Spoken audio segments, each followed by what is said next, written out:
আমি ধন্যবাদ জনাম কেউ ঠাইতে আজি 4 ঠাইত আমাৰ যি এই গণসমাৱেশৰ আন্দোলনৰ কাৰ্যসূচীত অংশগ্ৰহণ কৰিলে প্ৰত্যেকজন চুতীয়া লোকক জাতি সন্মিলনৰ তৰফৰ পৰা আমি কৃতজ্ঞতা ধন্যবাদ জনাইছোঁ। আহি থকা দিনত যদি আৰু কেতিয়াবা কঠোৰভাৱে আমি সিদ্ধান্ত ল'বলগীয়া হয় সকলোকে আকৌ সহযোগ কৰিবৰ কাৰণে এই মাধ্যমেদি মই আহ্বান জনাইছোঁ। আজি চুতীয়া জনগোষ্ঠীৰ কেউটা সংগঠনৰ উদ্যোগত এক বিশাল গণসমাৱেশৰ কাৰ্যসূচী গ্ৰহণ কৰিবলগীয়া হৈছে। এইটো আচলতে বাধ্য কৰা হৈছে।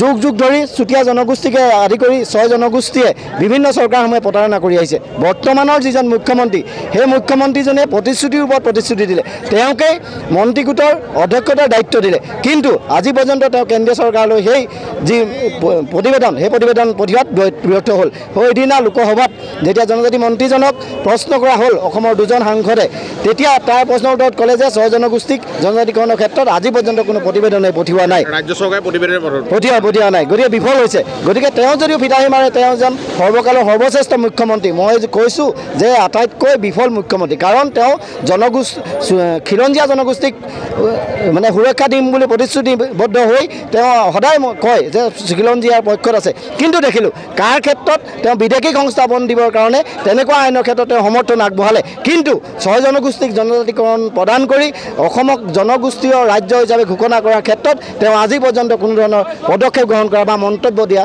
দেখা নাই। ইলেকশ্যন আহি আছে, ইলেকশ্যনৰ আগতে আপোনালোকৰ উন্নয়ন পৰিষদলৈ কেইটামান টকা আৰু কেইখনমান বিশ্ববিদ্যালয়ত 2টামান চিট ৰিজাৰ্ভ কৰি দিব আৰু আপোনালোক সলনি হৈ যাব। আমি এইবাৰ সেই তেনেকুৱা ধৰণৰ ললিপপত আমি কেতিয়াও ভুল নাযাওঁ। অসমৰ মুখ্যমন্ত্ৰীজনক এইবাৰ কৈছোঁ যে এইখন চুতীয়া জনগোষ্ঠীৰ শেষ ৰণ হ'ব।